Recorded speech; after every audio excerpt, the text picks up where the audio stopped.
Quantas vezes você já ouviu aquele bordão? Não julgue um livro pela capa ou pelo título. No vídeo de hoje, esse bordão nunca foi tão verdadeiro.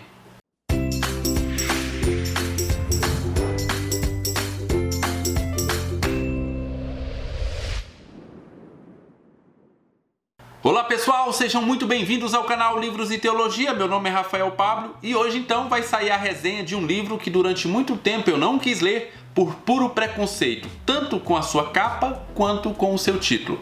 E eu estou falando do livro O Fator Melquisedeque, do Don Richard, da editora Vida Nova. Então, vem comigo que o livro merece uma resenha. O ponto principal desse livro já é descrito nas suas primeiras páginas, onde o autor vai falar do fator Melquisedeque, o fator Abraão e o fator Sodoma. Esses três fatores não é tão fácil de explicar, você teria que ler o livro para ter um entendimento melhor desses fatores. Mas vamos lá. Lembra-se que Abraão encontrou com Melquisedeque e eles adoravam a Deus diferente, ou seja, o Deus de Abraão não tinha o mesmo nome do Deus de Melquisedeque, mas mesmo assim eles perceberam que era o mesmo Deus, tanto que Abraão prestou dízimo, deu dízimo a Melquisedeque. Da onde veio a revelação de Melquisedeque sobre Deus? Tendo em vista que Deus separou Abraão, Deus falou com Abraão e Melquisedeque ainda não tinha tido nenhum contato com Abraão. Então, como é que Melquisedeque ficou sabendo da existência desse Deus criador? Segundo o autor, isso é o que ele chama de fator Melquisedeque.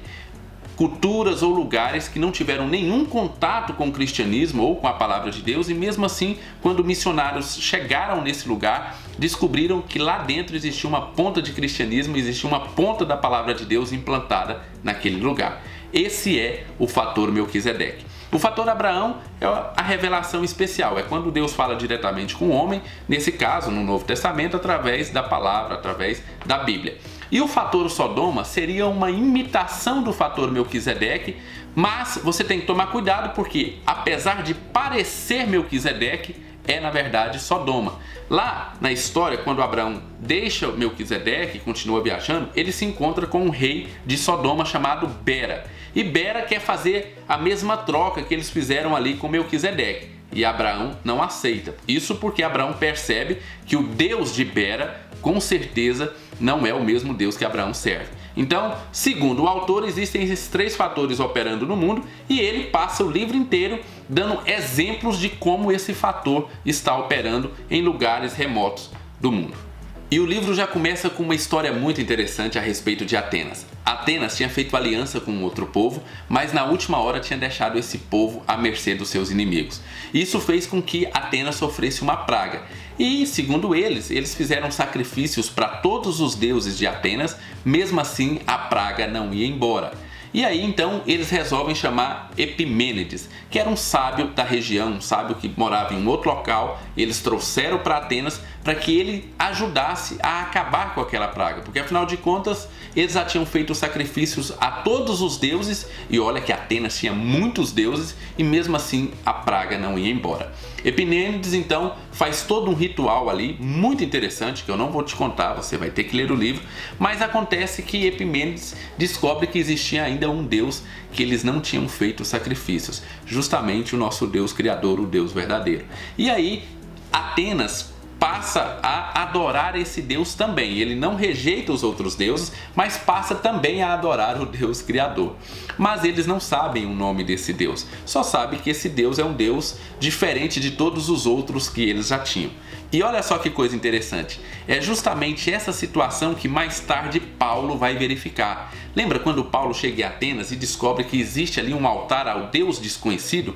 Esse Deus desconhecido é justamente criado, esse altar foi justamente criado quando Epimênides fez esse ritual e descobriu que existia mais um Deus que Atenas não adorava. Bem, nós sabemos que na verdade existia o único Deus, mas para eles foi mais um Deus e por isso eles deram o nome de ao Deus desconhecido. E quando Paulo chega ali a Atenas, tem esse altar erigido por causa dessa história de Epimênides. E antes de continuar falando a respeito desse livro, eu preciso te convidar a se inscrever no nosso canal, porque eu estou sempre trazendo um vídeo como esse daqui.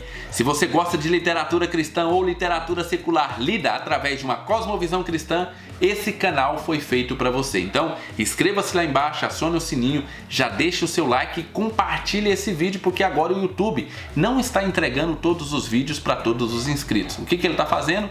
Só está entregando para aquelas pessoas que fizeram alguma ação a partir do vídeo, ou seja, que compartilharam esse vídeo com alguém. Então, compartilhe no seu grupo de WhatsApp, compartilhe nas suas redes sociais, lá no Facebook. Isso ajuda o nosso canal e também ajuda você a receber os próximos vídeos do nosso canal. Eu também quero te convidar a se inscrever lá no Instagram, a nos seguir no Instagram, @livros e teologia. Isso porque eu estou sempre trazendo alguma novidade por lá. Todo dia de manhã, ou quase todo dia, tem o LT News, onde eu conto para você os principais lançamentos, as principais promoções e os principais vídeos que você não pode perder. Nos siga no @livros e teologia. O livro então vai continuar relatando um conjunto de informações, um conjunto de circunstâncias onde missionários chegaram em tribos e povos distantes que nunca tiveram contato com o cristianismo nem com a palavra de Deus, mas que quando os missionários chegaram naquele local verificaram que eles de alguma forma já adoravam o Deus Criador, ou pelo menos tinham alguma profecia de que iriam ser alcançados por algum mensageiro desse Deus Criador. E é muito interessante, são vários povos, várias tribos que você percebe que de alguma forma já tinha uma revelação parcial a respeito do verdadeiro Deus. Ainda que o nome não fosse o mesmo, era o Deus Criador. E ele então vai contar a história da tribo Makbak, da África Central. Eles adoravam um Deus chamado Deus Coro, que era o Deus Criador segundo eles. E olha que coisa interessante, quando missionários chegaram nesse povo, descobriram que há muito tempo atrás existia uma profecia de um servo desse Deus Coro que falava que esse Deus Coro tinha enviado o seu filho ao mundo para salvar a humanidade. Da onde veio isso? Era uma profecia, com certeza uma profecia que veio de Deus. Então, na verdade, apesar deles adorarem um Deus que não tinha o mesmo nome do Deus do missionário, os missionários perceberam que era sim o Deus Criador. Ora, há muito tempo atrás houve uma profecia que o Deus Coro enviou seu filho ao mundo para que ele salvasse a humanidade, e que mais tarde ele enviaria um mensageiro a essa tribo para explicar o que esse filho tinha feito. Assim, quando os missionários chegaram e pregaram o evangelho, praticamente todo mundo da tribo foi salvo, porque já existia um ponto de contato e eles já estavam esperando esse mensageiro. Um outro exemplo interessante do fator Melquisedeque aconteceu próximo às Ilhas Havaianas. 2 homens de uma determinada tribo saíram para plantar batatas, mas eles estavam num local que era muito próximo a tribos canibais. Logo, as flechas começaram a voar e eles começaram a correr.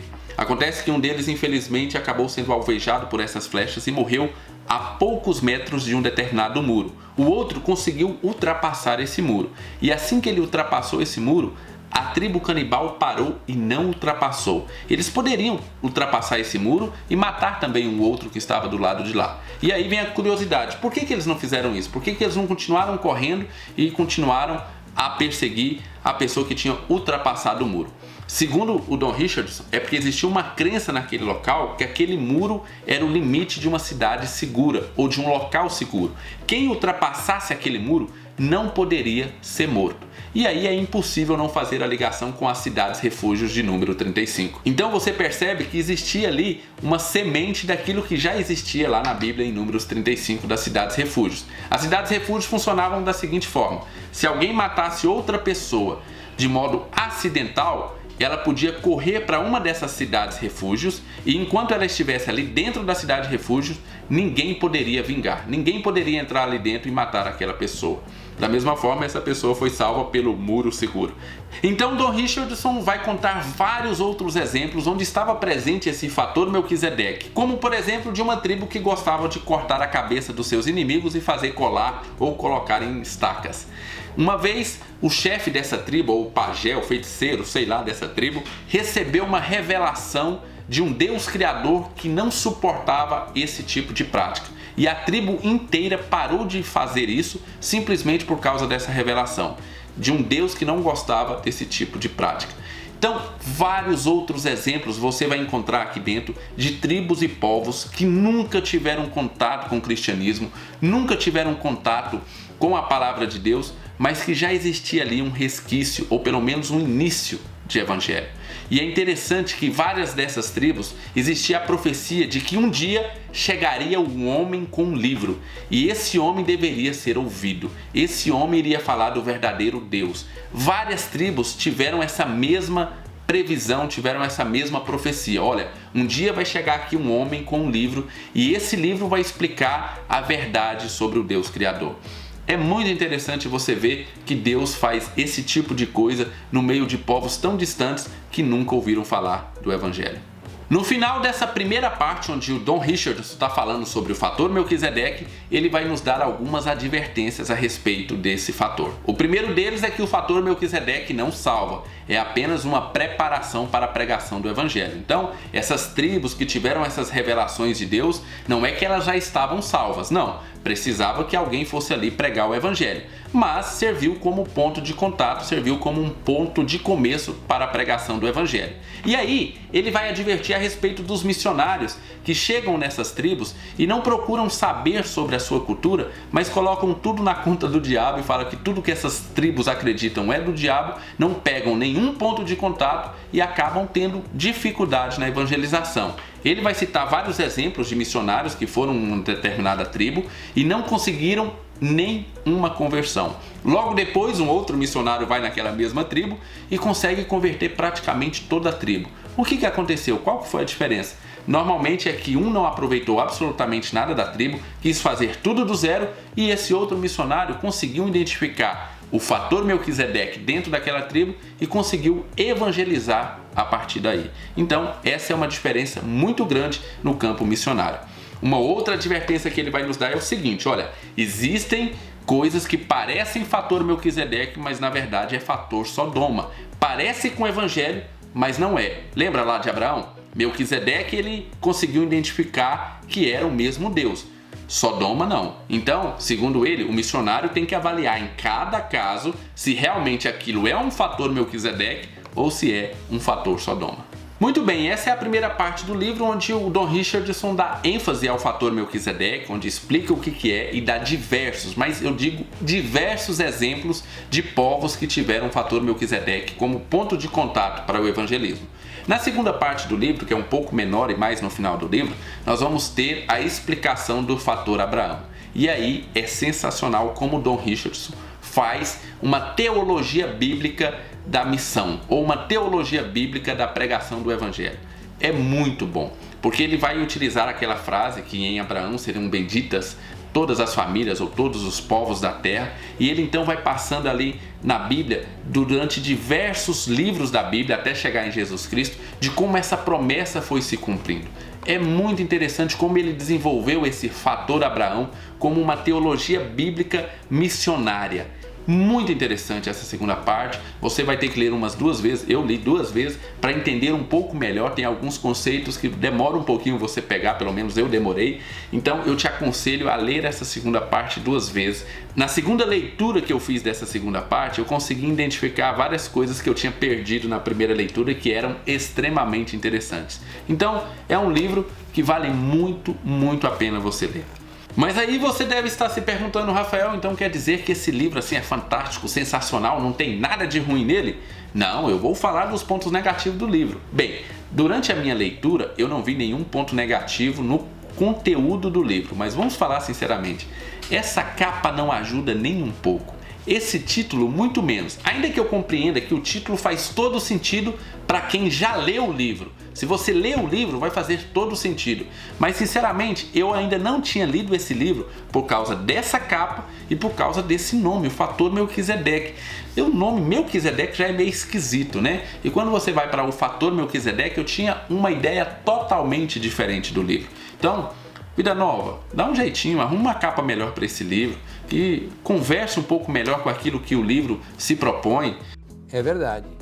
Né? O título não dá para mudar mesmo, porque o livro inteiro vai falar sobre o fator Melquisedeque, mas essa capa dá para dar uma melhorada. E dá para colocar folhinha amarela nele também. É um livro que merece folhinhas amarelas.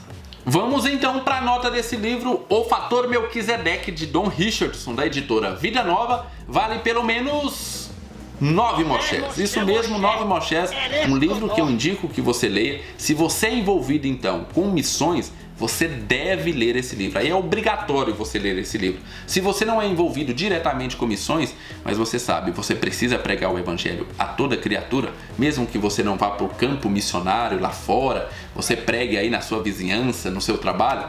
Esse é um livro que vai te ajudar a olhar para as pessoas do seu serviço ou para as pessoas que estão próximas de você e você tentar verificar ali se não tem um fator Melquisedeque escondido ali, um ponto de contato onde você pode começar a evangelizar. Então, 9 Moshés para o fator Melquisedeque. Ficou interessado nesse livro? O link vai estar lá embaixo. Você comprando por esse link, você ajuda o nosso canal a fazer mais vídeos como esse. Então é isso, pessoal. Fiquem com Deus, um abraço e até o nosso próximo vídeo.